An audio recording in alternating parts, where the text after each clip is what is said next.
Shalom, jumpa lagi dalam sarana pelayanan Shiloh Watulini Channel yang memuat berbagai informasi tentang pelayanan di tengah-tengah jemaat Gemim Shiloh Watulini, tetapi juga di dalamnya disampaikan berita penguatan dan pencerahan. Manakala kita sementara diperhadapkan dengan pergumulan yang sungguh luar biasa, penyebaran virus corona yang sampai saat ini masih terus menghantui kehidupan umat. Nah, inilah kami, media pelayanan Shiloh Watulini Channel, yang akan memberikan informasi-informasi penting tetapi juga sekaligus memberikan pencerahan dan penguatan melalui kebenaran firman Tuhan. Selamat kita menikmatinya.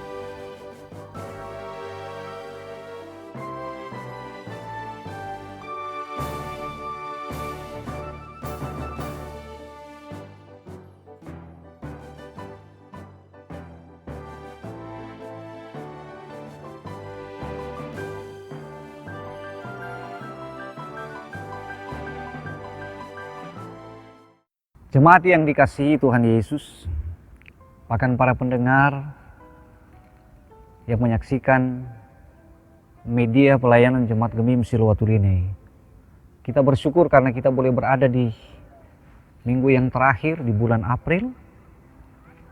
Di dalamnya kita kembali diberi kesempatan untuk merenungkan berita firman Tuhan yang akan memberi kekuatan, memberi pengharapan, tetapi juga memberi penguatan. Manakala kita sementara dalam situasi yang tidak seperti biasanya, sebagai orang-orang percaya, bahkan pun ketika kita harus beribadah di rumah masing-masing. Tapi saya terlalu yakin bahwa kondisi ini tidak akan menjadikan kita lemah dalam menghayati persoalan-persoalan ini, tetapi justru peristiwa ini akan menjadikan kita semakin kuat berpaut di dalam Tuhan. Mari kita belajar bersama dari kitab Ester pasal 6 ayat 1-14. Sebuah kisah yang sungguh sangat luar biasa, terutama bagi kehidupan umat Israel, sisa-sisa umat Yahudi yang tidak bisa lagi kembali ke Yerusalem pasca pembuangan di tanah Persia. Tetapi dalam keyakinan iman bahwa Tuhan selalu punya rencana yang luar biasa bagi kehidupan umat pilihannya. Dan itu yang dialami oleh sebagian kecil dari masyarakat Yahudi, umat Israel yang ada di tanah Persia. Sekalipun mereka dari segi kekuatan mereka tidak bisa berbuat apa-apa. Apalagi ada ancaman-ancaman dari pihak-pihak tertentu yang sesungguhnya membuat orang-orang Israel yang ada di tanah Persia itu tidak lagi bisa berbuat apa-apa. Tetapi motivasi untuk senantiasa menjadikan Tuhan penolong, itulah yang membuat mereka tetap kuat.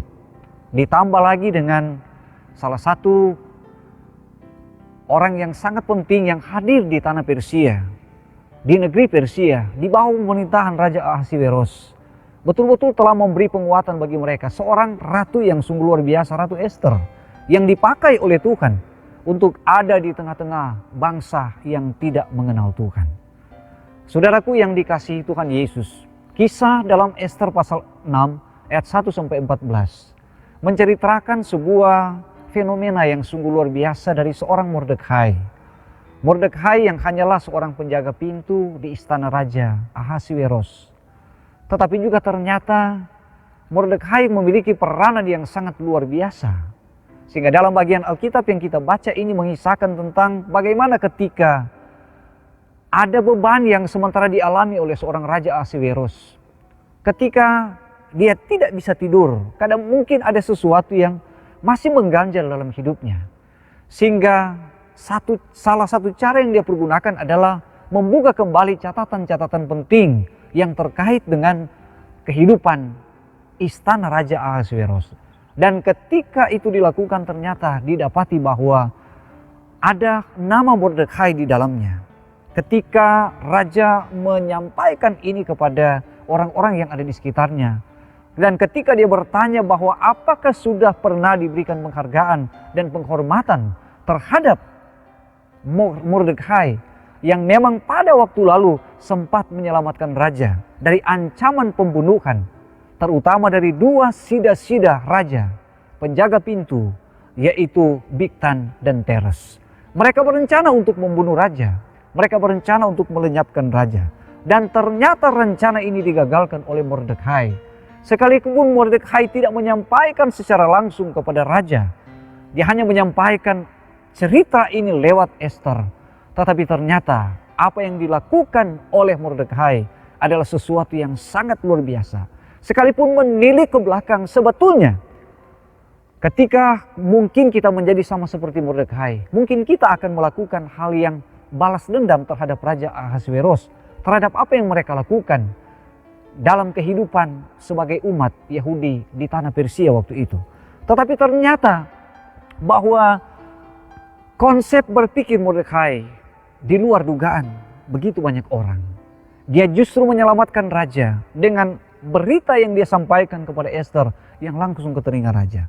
Apa yang dilakukan oleh Mordekai justru telah menyelamatkan raja dari ancaman pemusnahan Bigtan dan juga Teres.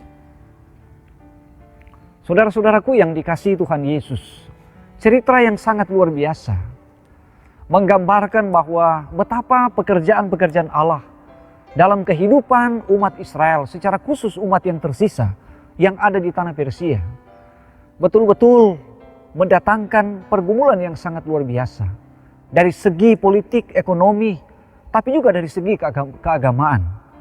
Apalagi ancaman-ancaman yang datang dari pihak-pihak tertentu. Terlebih lagi ada sosok yang sungguh sangat tidak menginginkan kehadiran Mordekai dan kawan-kawan di tanah Persia, terutama di istana Raja Ahasveros. Haman adalah seorang yang diberi kekuasaan dan kedudukan luar biasa oleh Raja Ahasveros. Tapi ternyata pangkat dan kedudukan yang diberikan raja kepadanya tidak menjadikan dia puas. Karena ternyata Haman adalah seorang yang tidak pernah puas dengan jabatan yang dia miliki. Haman adalah seseorang yang suka dihormati dan dihargai. Dan itu yang dia lakukan terhadap umat Israel. Dia mendapati bahwa orang-orang Israel, terutama Mordekai, tidak begitu menghargai dia, tidak begitu menghormati dia. Sehingga apa yang dilakukan oleh Haman, dia mencoba untuk mengalihkan perhatian. Dia mencoba untuk menjerumuskan orang-orang Israel ini, secara khusus Mordekai. Dia berusaha untuk melenyapkan mereka dari istana Raja Ahasveros.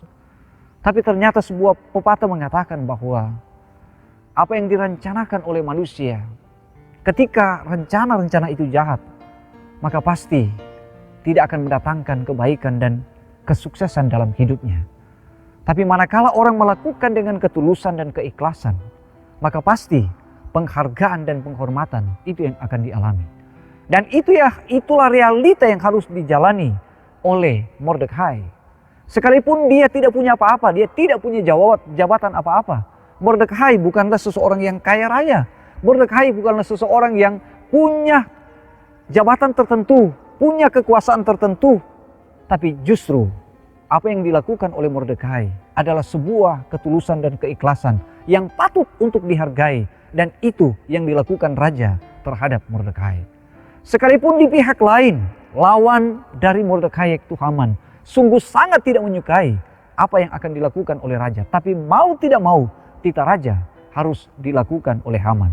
Apa yang disampaikan oleh Haman terhadap raja, ketika raja meminta pendapatnya, apa yang harus dilakukan terhadap orang yang diperkenankan oleh raja.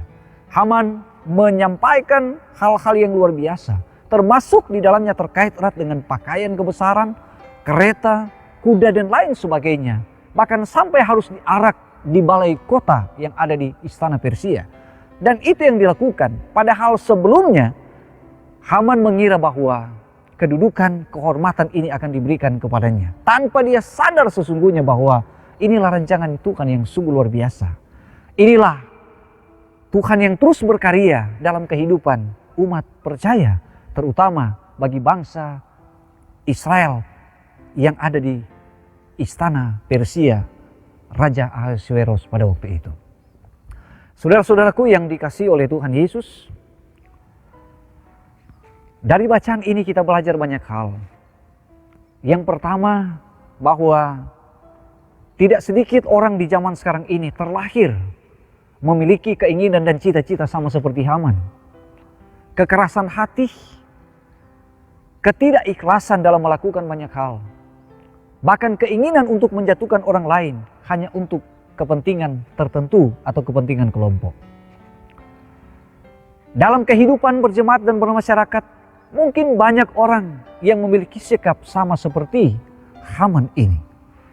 Yang memiliki keinginan-keinginan, bahkan juga sosok yang selalu ingin dipuji dan selalu ingin dihargai.